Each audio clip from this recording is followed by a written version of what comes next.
The year was 1992. Rebecca Summers heard a noise outside and glanced out the window. In the pool floated a towboat her brother Tommy had recently lost. Tommy was terminally ill and confined to his bed. Overjoyed by the discovery, Rebecca rushed to retrieve her brother's toy, but she couldn't quite reach it. She stood at the edge of the pool, and an unseen force suddenly pushed her into the water. Rebecca saw her mother approach to pull her out, but when she surfaced, no one was there. Later someone grabbed Rebecca and dragged her underwater. She screamed for help, but none of her family responded. Years later, the Waller family moved into the neighborhood. Ray, once a celebrated baseball player, was now battling multiple sclerosis and gradually becoming disabled. However, this allowed him to spend more time with his wife, Eva, and their children, Izzy and Elliot. Because Ray frequently changed teams, the family had moved often. Now they planned to settle down and were looking for a rental home. Eva had found a job, and they needed a place nearby. A realtor showed them a cozy house they were ready to rent. That they noticed another property nearby. Ray and Eva asked to see it. This house had once belonged to Rebecca Summers' family. It came with a pool, and Ray's physical therapist had recommended swimming as a form of therapy. The backyard looked ominous, yet the family found the house appealing. While touring the house, Ray reached for a baseball that had fallen into the pool. He slipped, nearly drowning, but managed to resurface. The incident only strengthened his desire to move in. As Ray's condition worsened, Eva prepared the house for his needs, installing special railings and hiring a technician to inspect the pool. The technician revealed that the pool was fed by an underground spring nearby, a rare feature. The Wallers began cleaning the pool, and when Ray stuck his hand into the drain, something unseen injured him. Meanwhile, Izzy and Elliot started adjusting to their new school. Izzy met a boy named Ronan, who invited her to join a swim team. Thrilled by the opportunity, she looked forward to practicing in their pool. Elliot found it beneficial to swim and hold his breath to strengthen his lungs and muscles for baseball. Once the pool was ready, the Wallers enjoyed a swim in the pristine water. That evening, Eva decided to take another dip. As she swam, she thought she saw Ray standing nearby, but he wasn't there, which frightened her. As she left the pool, their cat approached the water, sensing the sinister presence lurking below. The next morning, the Wallers found the cat's collar in the pool. Ray retrieved it with his injured hand, only to discover that his wound had completely healed. The water had healed him, seemingly in exchange for their pet. Disturbed by the strange occurrences, Eva suggested covering the pool, so they bought a special cover. That night, Eva dreamed she was underwater again. When she woke up, she saw Ray swimming. At his next doctor's visit, they learned his condition was improving, something deemed impossible. The Wallers attributed this miraculous recovery to the swimming. One day, when Elliot wanted to swim, Eva told him to bring his father for supervision. Ray, however, was busy and sent him alone. Elliot decided to dive for coins, so Ray transformed one into a smiley face and promised to come help him retrieve it soon. Elliot attached the coin to a toy and dove into the water. Suddenly, coins began falling into the pool from nowhere. Elliot assumed it was Izzy trying to scare him. As he retrieved the coins, he reached the deeper part of the pool, where a girl called out to him. She introduced herself as Rebecca and invited him to retrieve a toe hidden in a niche in the pool wall. When Elliot tried, a monster grabbed him. He screamed for his mother, but no one was there. Ray didn't believe his son's story. Later during baseball practice,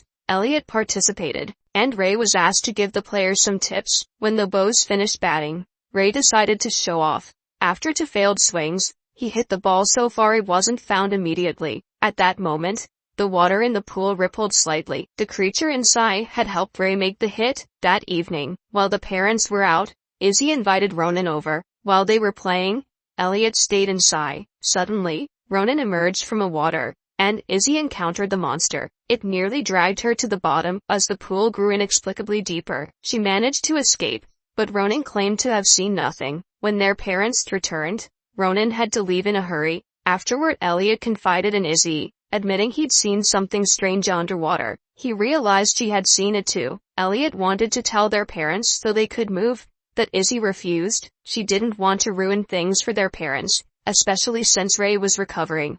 Izzy forbade Elliot from saying anything to them. On the weekend, the Wallers hosted a poolside party. Izzy and Elliot's school friends attended, along with Ray and Ava's new acquaintances. The realtor who had helped the Wallers find their home was also invited. Eva was on edge, worried that something might happen to the swimming guests. When the topic of the pool's lawn disuse came up, the real Tom mentioned that back in the 90s, a girl named Rebecca Summers drowned there. Meanwhile, Ray carried the coach's son on his shoulders and waded into the pool. During a playful tussle with another pair, Ray ventured into the deeper water, and a dark presence entered his body. Suddenly he grabbed the boy and dragged him underwater. Both nearly drowned but were rescued just in time. The boy's parents decided not to press charges, attributing the incident to Ray's illness, that they forbade any further interaction with the Wallers. Eva, unable to stay in the house any longer, packed their things, took the children, and tried to leave. Ray, however, resisted. Eva managed to persuade him to get in the car, but they didn't get far. Ray became ill. The entity inside him wouldn't let him leave the source of its power. The Wallers returned home. Eva then drained the pool completely. Determined to uncover the truth about Rebecca, she began digging into the house's history. She discovered that Rebecca was not the only victim. Many people had drowned there. And Eva was determined to find out why. She contacted the real Ty and learned where Rebecca's mother currently lived. Eva needed to understand what kind of creature resided in the pool and how to get rid of it. If she didn't, Ray might not survive. Eva visited the Summers family. It turned out that after Rebecca's death, her brother Tommy recovered and went on to achieve great success, providing his mother with a comfortable life. When Eva asked about Rebecca, the woman initially claimed she never had a daughter. However, while under pressure, she revealed the truth. The water in the pool came from a spring with healing properties, but it demanded sacrifices in return. In the Summers case, the spirit of the spring demanded Rebecca. The mother had been forced to sacrifice her daughter to save Tommy. While they lived in that house, the dark entity entered Mrs. Summers, taking control of her body. She offered her daughter to the monster and locked Tommy in his room to prevent him from intervening. Afterward, they got everything they had wished for, but Mrs. Summers had to carry a curse, keeping a part of the pool's water closed at all times to avoid death. Realizing her family was going to the same ordeal, Eva rushed home. At that moment, the children were there alone. Ray was hiding, waiting for the spring to claim a sacrifice and grant him full health. The underwater spirit had chosen Elliot. It lured him by showing the family's missing cat. When Elliot tried to save the cat, he fell into the water and sank. At the same time, the pool cover began to close automatically. Izzy tried to stop it but lacked the strength. Just then, Eva arrived and took over from her daughter. Izzy ran to get help from her father but slipped and fell. A glass of water on the table shattered, cutting her hand. Another move by the underwater entity. Ray appeared next, his mind fully controlled by the cursed water. He attacked Izzy, forcing her to hide in the garage. When Ray found her, he locked her in, planning to keep her there until Elliot drowned. Once that was done, he intended for everything to return to normal. But Eva was more determined than he anticipated. She dove into the pool to save Elliot. By then, he had sunk too deep. She tied a garden hose to herself and used it to breathe as she swam down to the realm where the souls of the drowned resided. When Eva found Elliot, the monsters attacked her. Only Rebecca wanted to help.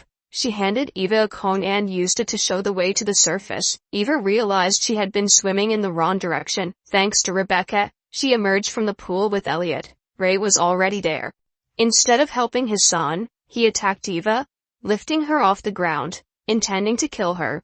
But Izzy came to the rescue. She grabbed her father's baseball bat, escaped the garage, and struck him with all her strength. A few powerful hits brought Ray back to his senses. He realized he was ready to sacrifice his children for his own recovery. Overwhelmed by guilt, Ray began resisting the cursed water, which then poured out of his body. At that moment, Elliot regained consciousness, but started to struggle for breath. The spring still demanded a life in exchange for Ray's health. As Elliot began to suffocate, Ray realized the only way to save his son was to offer himself instead. He entered the pool, allowing the dark waters to take him. Elliot immediately recovered, and the cursed entity left him. When it was all over, the Wallers considered moving, but they knew the next family would face the same danger. They decided to stay to ensure no one else would suffer. To protect themselves, they filled the pool with dirt, and that's where the movie ends. Thank you for watching until the end. Don't forget to subscribe to our channel. See you next time.